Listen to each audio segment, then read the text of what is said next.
दोस्तों, कैसे हैं आप सब लोग। एक बार फिर से वेलकम है आपका मेरे YouTube channel study with Yogesh में।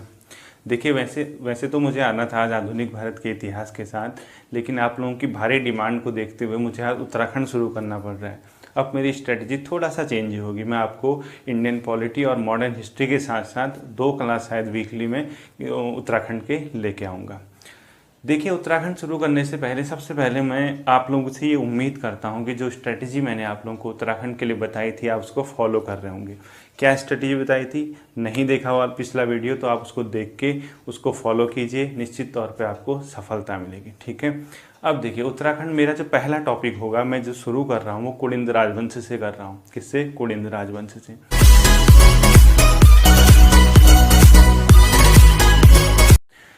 आप लोग क्या करेंगे, एक सीरीज से पढ़ेंगे। मतलब अब आपसे आज से अगर आप ये मेरी वीडियो देख रहे हैं, अगर इसको फॉलो कर रहे हैं तो आप लोगों का एक टारगेट होना चाहिए। अब आप लोग कभी भी ऐसा नहीं करेंगे कि एक क्वेश्चन आप चंद्रवंश का लिख रहे हैं, उसके बाद एक पवार वंश का लिख रहे हैं, फिर आप ब्रिटिश गढ़वाल में आ रहे हैं, फिर कुमाऊँ में आ रहे हैं, फिर गोरखा में आ रहे हैं, फिर जो है प्राचीन उत्तराखंड के इतिहास में आ रहे हैं। आप लोग ये काम करना छोड़ दीजिए। अब आपको क्या करना होगा, जो टॉपिक पढ़ोगे उसको सारा उसका कॉन्सेप्ट क्लियर करना होगा, उसके सारे डायमेंशंस देखने होंगे। उसके बाद आप लोग यकीन कीजिए आपका कोई क्वेश्चन गलत नहीं होगा, ना ही आपके दिमाग में खिचड़ी बनने वाली है। ठीक है। तो आज का वीडियो हम लोग शुरू करते हैं किससे?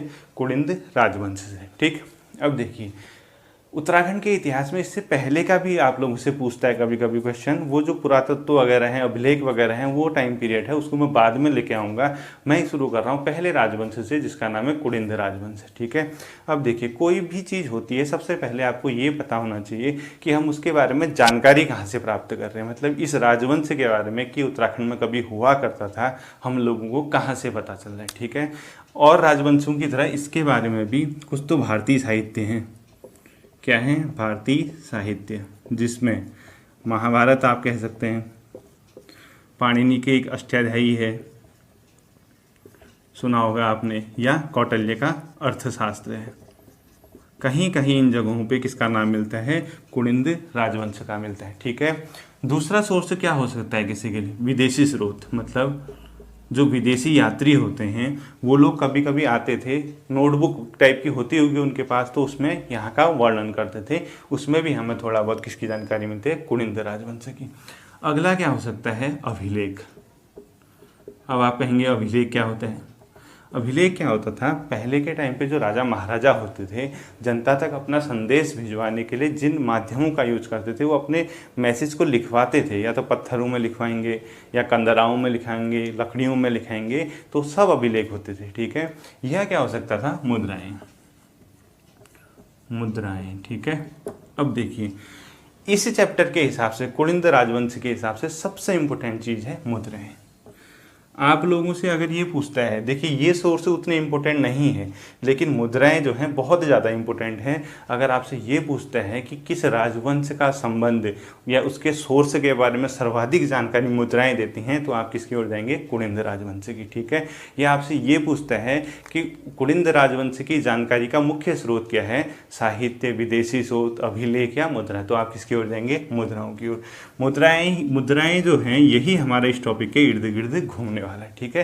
ये तो क्या हो सकते हैं? सोर्स हो सकते हैं। अब देखिए, कुलिंद राजवंश का जो टाइम पीरियड है जनरली क्या माना जाता है? दूसरी ईसा पूर्व से तीसरी सदी तक भारत में इसका क्या माना जाता है? या उत्तराखंड या उत्तर भारत में जिसको आप कहते हैं, इसका टाइम पीरियड माना जाता है। ठीक है।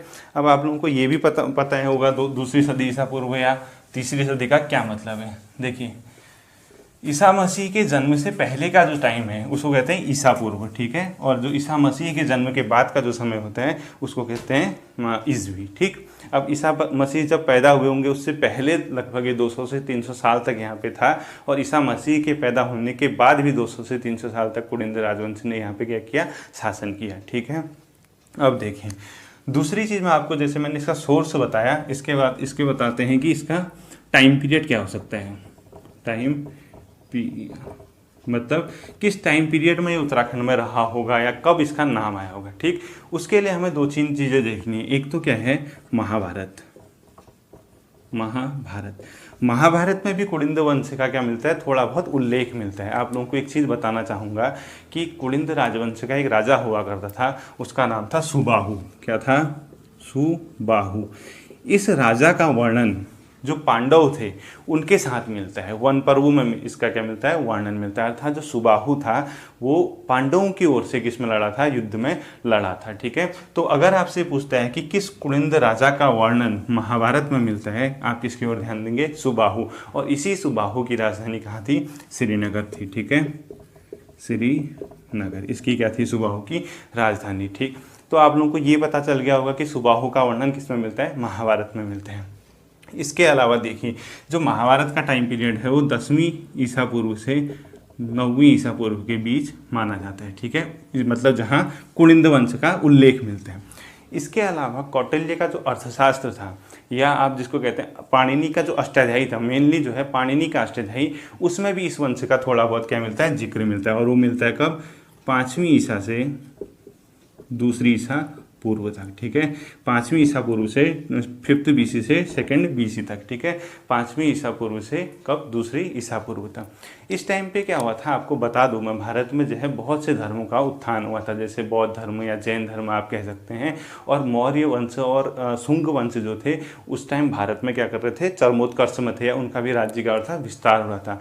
उस वजह से कुलिंद वंश क्या हो गए थे, थोड़ा सा विलुप्त टाइप का हो गए थे। मतलब आप ये कह सकते हैं कि भारत में उस टाइम केंद्रीकरण की प्रक्रिया थी। जब केंद्रीकरण की प्रक्रिया होती है तो छोटे छोटे जो राजवंश होते हैं वो क्या हो जाते हैं, गायब टाइप के हो जाते हैं, उनका नाम नहीं आ पाता। ठीक है, तो जो ये टाइम था, जब जिस टाइम में पाणिनि के अष्टाध्यायी की जो बात कर रहा हूँ, उस टाइम पे कुलिंद वंश का जो नाम आता है वो किस में आता है, 5 BC से 2nd BC तक।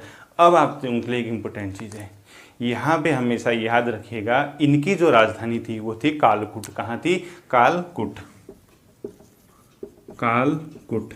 अगर आपसे पूछते हैं कालकुट किन वंश की राजधानी थी उत्तराखंड में, तो किसकी मारोगे आप, कुलिंद की। वो किस टाइम थी, 5 BC से 2nd BC तक। फिर क्या होता है, देखिए जब तीसरा जो इनका टाइम पीरियड माना गया है, इससे आगे को माना गया, फिर क्या होता है, मौर्य वंश और शुंग वंश धीरे धीरे अपनी किसकी ओर जाते हैं, पतन की ओर। जब केंद्रीय शक्ति कमजोर होती है तो जो स्थानीय शक्तियाँ होती है, जो क्षेत्रीय शक्तियाँ होती हैं, वो क्या होने लगती है, उठ खड़ी होने लगती हैं। उसी टाइम कुलिंद वंश का क्या माना जाता है, चरमोत्कर्ष माना जाता है। ठीक है, जो तीसरा पीरियड था, उनके बाद का जो पीरियड था कुलिंद वंश का, वही इनका चरमोत्कर्ष था। ठीक है, तो उस टाइम पे इनने जो अपनी राजधानी बनाई थी वो बनाई थी शत्रुघ्न नगर। ठीक है, शत्रुघ्न नगर, या कुछ किताबों में आपको मिलेगा ये शुद्रनगर, शुद्रनगर। ठीक है, ये इनकी क्या थी, राजधानी थी। अब कालकुट भी और शत्रुघ्न नगर भी किन की राजधानी होगी, कि आप लोगों को पूछेगा तो कुलिंद वंश की राजधानी होगी। ठीक, ये तो इसका एक बेसिक इंट्रोडक्शन था। अब जो आपके एग्जाम की दृष्टि से आना है क्वेश्चन इससे, वो इसके मुद्राओं को लेकर आएगा। ठीक है, हम लोग देखते हैं इनकी मुद्राओं के बारे में। देखिए इन लोगों ने क्या किया था, इनका जो मुख्य स्रोत है, यानी कुलिंद वंश की जानकारी का मुख्य स्रोत है इनकी मुद्राएं हैं। ठीक, और इन्होंने जो मुद्राएं चलाई थी वो 3 प्रकार की मुद्राएं, कितने प्रकार की, 3 प्रकार की, याद रखना। पहले प्रकार की मुद्रा को बोलते हैं अमोघ भूति प्रकार, अमोघ भूति प्रकार। ठीक है, दूसरे टाइप की जो मुद्रा होती है इसको बोलते हैं अल्मोड़ा प्रकार, क्योंकि ये मेनली अल्मोड़ा से मिली। ठीक है, और तीसरे प्रकार के जो मिलते हैं उसको बोलते हैं चित्रेश्वर प्रकार। ठीक है, ये 3 टाइप की मुद्राएं अगर पूछता है आपसे किसकी थी, कुलिंद राजवंश की। अब यहीं पे आपको घुमा देगा। देखिए एग्जाम में क्या होता है, एग्जामिनर ये नहीं देखता है कि आपने कितनी मेहनत की, कितना आप पढ़ते हैं। एग्जामिनर क्या करता है कि आपका ध्यान कितना है पढ़ने में, कितना बारीकी से, कितना ध्यान से आप पढ़ रहे हैं। इसी में आपको घुमा देगा निम्नलिखित में से कौन सी प्रकार की मुद्राएं कुलिंद राजवंश से नहीं हैं। तो आप लोग वहाँ पे कंफ्यूज मत कीजिएगा, आपको सिर्फ ये याद रखना है अमोघ भूति प्रकार, अल्मोड़ा प्रकार और चित्रेश्वर प्रकार की मुद्राओं का संबंध किससे, कुलिंद राजवंश से है। ठीक है, अब देखिए इसका जो तात्पर्य है अमोघ भूति प्रकार की मुद्रा का, इसका सीधा सा मतलब है ये इनका एक राजा हुआ करता था अमोघ भूति। ठीक, जो इनका सबसे प्रतापी राजा था, सबसे शौर्यवान राजा था और सबसे संपन्न क्या था, राजा था। तो होता क्या है, इतिहास में राजा महाराजा अपने नाम को अमर करने के लिए ऐसी कुछ न कुछ चीज़ें चलाते रहते थे। उसी परिप्रेक्ष्य में बहुत से राजाओं ने क्या चलाई, मुद्राएं चलाई। उसी के आधार पर इसका नाम क्या रखा गया, अमोघ भूति प्रकार। ठीक है, देखिए ये जो मुद्राएं थी, अब मुद्रा होंगी तो किसी न किसी चीज़ की बनी होंगी, लोहे की, सोने की, तांबे की, जिसकी भी बनी थी। इसने जो मुद्राएं चलाई थी वो चलाई थी रजत यानी ब्रॉन्ज, दूसरा ताम्र। ठीक, अब हमेशा याद रखना कुलिंद वंश का एकमात्र शासक जिसने रजत की भी मुद्राएं चलाई थी कौन था? अमोघभूति। इसके अलावा जितने भी शासक थे इस वर्ग में वो किसी ने भी रजत की मुद्राएं नहीं चलाई थी, सब ने किसकी चलाई थी? ताम्र मुद्राएं। तो होता क्या है, जो राजा जितना संपन्न होगा, जितना शक्तिशाली होगा, उसकी रेंज उतनी हायर होगी मुद्रा जारी करने की, मतलब वो उतने महंगे टाइप की मुद्राएं जारी करता था। तो रजत मुद्राओं को जारी करने वाला एकमात्र कुलिंद अगर शासक पूछता है तो आप लोग किसकी ओर जाएंगे? अमोघभूति की ओर। अब देखिए जब मुद्राएं छपती हैं उसमें कोई ना कोई चीज़ उत्कीर्ण की जाती है, यानी कोई ना कोई चीज़ दर्शाई जाती है, ठीक है, या उसमें कुछ खुदवाया जाता है अर्थात लिखवाया जाता है। तो इसने जो लिखवाया था वो 2 लिपियों में लिखाया था, किसमें? ब्राह्मी और खरोष्ठी। ठीक, खरोष्ठी, ये 2 लिपियां इसकी सिक्कों में मिलते हैं। अब आपसे पूछेगा वह कुलिंद शासक कौन था जिसने अपनी मुद्राओं में 2 प्रकार की लिपियों का प्रयोग किया था? किसका था? अमोघभूति। आपको सिर्फ क्या करना है, एक चैप्टर को ढंग से पढ़ना है, चीज़ें सब के सब कॉन्सेप्ट क्लियर हो जाते हैं। इसीलिए मैं कह रहा हूँ आप आगे पीछे मत पढ़ना, गढ़वाल वंश मत पढ़ना, पंवार वंश मत पढ़ना। अगर आप ये पढ़ रहे हैं इसके बाद का अगला चैप्टर पढ़ना, भले कार्तिकेयपुर पढ़ो, चंद पढ़ो, लेकिन पढ़ना सीरीज से है और अपने नोटबुक में इसी सीरीज से आप नोट्स बनाएंगे। ऐसा नहीं कि आप इधर उधर के फैक्ट उठा के आगे पीछे करके अपने दिमाग में खिचड़ी कर रहे हैं। ठीक है, देखो रजत और ताम्र मुद्राएं चलाई थी, ब्राह्मी और खरोष्ठी लिपि का इसने प्रयोग किया था। तीसरा, यही एकमात्र कुलिंद राजा था जिसने अपने सिक्कों में महाराज भी खुदवाया था, अर्थात इसके सिक्कों में महाराज नाम भी उल्लेखित होते हैं, महाराज अमोघभूति। ठीक, ये 3 चीज़ें, इन 3 फैक्टों के बारे में आपको पता होना चाहिए। ठीक है, दूसरी चीज़ क्या होती है, देखो अल्मोड़ा प्रकार की मुद्राएं। अल्मोड़ा प्रकार की मुद्राएं इसीलिए इसे कहा गया क्योंकि ये अल्मोड़ा से पाई गई। ठीक है, वर्तमान में कहाँ है? ब्रिटिश संग्रहालय में रख दी गई हैं क्योंकि पुरातात्विक चीज़ें हैं। जो अल्मोड़ा प्रकार की मुद्राएं हैं वो किस में थी? अब देखिए रजत की मुद्राएं तो सिर्फ अमोघभूति ने चलाई थी, ये ताम्र में ही होंगी, सिंपल सी बात है। ठीक है, ताम्र भाषा में या ताम्र लिपि में इनको ताम्र के ये बनाए गए थे। ठीक, लिपि कौन सी होगी? ब्राह्मी लिपि होगी। कौन सी लिपि? ब्राह्मी लिपि का इसमें क्या किया हो गया? प्रयोग। खरोष्ठी लिपि क्योंकि सिर्फ अमोघभूति ने यूज की थी। ठीक है, लिपि से घबराना मत, जैसे हिंदी होती है ना देवनागरी लिपि में लिखी जाती है, ऐसी ब्राह्मी भी एक लिपि थी जो बाएं से दाएं लिखी जाती थी और खरोष्ठी भी एक लिपि हुआ करती थी। ठीक, जो अल्मोड़ा प्रकार की मुद्राएं हैं उसमें मैं आपको बता दूं 4 या 5 प्रकार के शासकों का नाम है। उसमें देखो क्या क्या नाम है। शिवदत्त, इसको थोड़ा सा ध्यान से देखिएगा, हरिदत्त, हरिपालित। ठीक है, इन 3 शासकों के नाम आपको याद होने चाहिए। कौन कौन? शिवदत्त, हरिदत्त, हरिपालित। अब आपसे पेपर में क्या पूछ सकता है? अल्मोड़ा प्रकार के सिक्कों में निम्नलिखित में से किस शासक का नाम उल्लेखित है या नहीं है?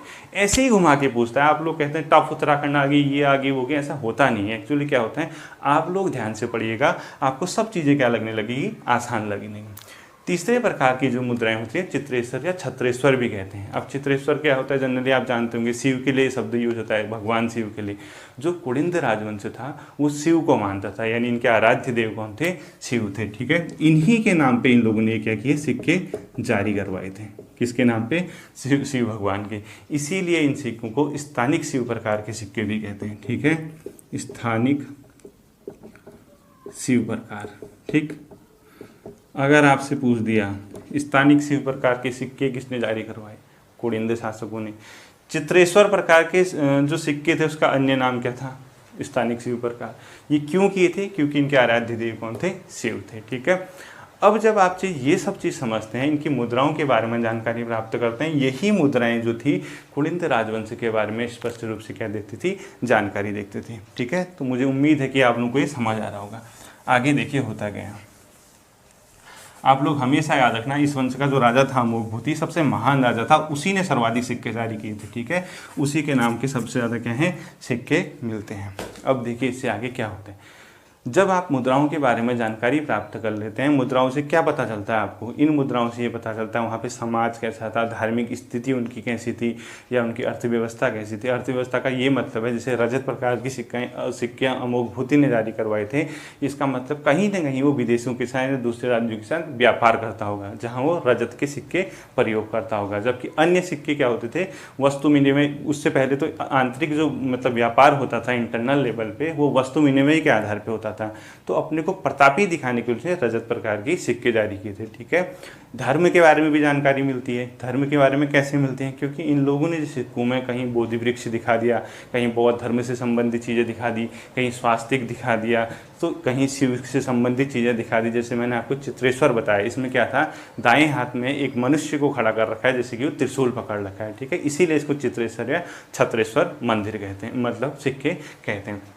ये सब चीज़ें होने के बाद आप लोगों को ये पता होना चाहिए, एक और चीज़ है, इन लोगों ने अपने जो सिक्के हैं उसमें एक वर्ड यूज कर रखा है, उस वर्ड को बोलते हैं कादस्य। क्या बोलते हैं? कादस्य। इस कादस्य को कुछ इतिहासकार क्या मानते हैं, एक जन था, यानी एक गण था। ठीक है, गणतंत्र टाइप का एक समूह था। ठीक, और कुछ इसको क्या मानते हैं, कोई शासक था। अगर आपसे ये पूछता है कादस्य नामक शब्द किन के सिक्कों में मिलता है, तो आप किसको मानेंगे? कुलिंद वंश के शासकों में मिलता है। ठीक है, मेनली कुलिंद वंश के बारे में आपको ये चीज़ें पता होनी चाहिए, एक बेसिक नॉलेज है कुलिंद वंश के बारे में। ठीक है, यानी आपको ये पूछता है सुबाहु का संबंध महाभारत में किस वंश से था, आपको बताना होगा।